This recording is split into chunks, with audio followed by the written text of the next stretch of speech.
یہ کہا ہے, ابھی بیرسٹر صاحب نے یہ کہا ہے کہ ایک تو یہ ہے کہ ہم کسی بھی پارٹی کو, بڑی پارٹیوں کا نشان دے کے نام لے کے انہوں نے کہا کہ ہم کسی کو جوائن نہیں کریں گے.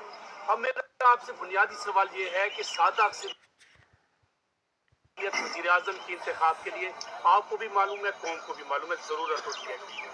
آپ اس وقت میجارٹی میں ہیں, برتری اس وقت لیڈ آپ کر رہے ہیں قومی اسمبلی میں. قومی اسمبلی میں آپ کو وزیر اعظم کے آزاد امیدوار بھی وزیر اعظم کا انتخاب لڑ سکتا ہے. اس میں آئین میں اور قانون میں کوئی قطغن نہیں ہے.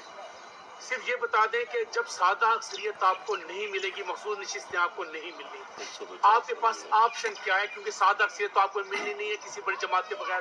آپشن کیا ہے سر, یہ قوم جاننا چاہ رہی ہے. آپ کا یہ کہنا کہ ہمیں ریزرو سیٹس نہیں ملیں گی, وہ میں اس کے ساتھ اگری نہیں کرتا جی. ہمارے پاس فال بیک پوزیشن ہے اور ہم ان سیٹس کے اوپر اپنا رائٹ ہے اس کو ایکسرسائز کریں گے, وہ ہمیں ملے گی. That is number one. Number two, میرا خیال ہے کہ جس طریقے سے ابھی بھی in spite of tampering and all that جو ڈرفٹ ہے ریزلٹس کی, اس میں ہمیں زیادہ سے زیادہ اکثریت مل جائے گی. اچھا راہل حسین صاحب, سوال یہ ہے کہ اسلام آباد کے تینوں حلقوں میں رات تک تحریک انصاف کی پوزیشن بڑی واضح تھی, لیکن صبح رزلٹ کچھ اور آئے.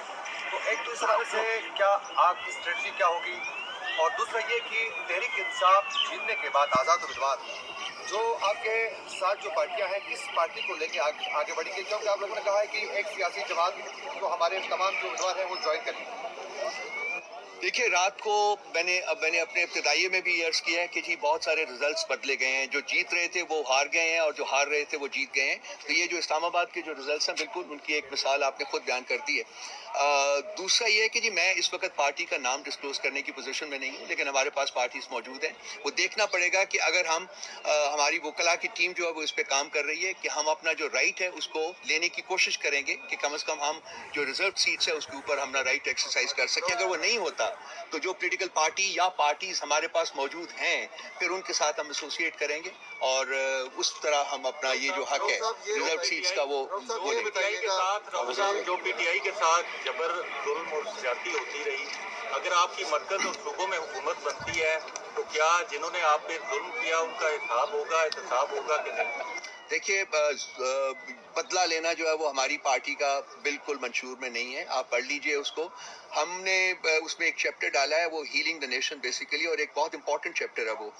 ہماری جو کنٹینشن ہے وہ یہ ہے کہ جی پچھلے 76 سالوں میں فار واٹ ایور ریزنس جو بھی ہے ہوتا رہا ہے, تماشا ہوتا رہا ہے, یہ ملک پہ اتنے زخم لگ چکے ہوئے ہیں اور وہ ناسور بن چکے ہوئے ہیں. اب ان کو ہیل کرنا, اپنے مرم رکھنی ہے.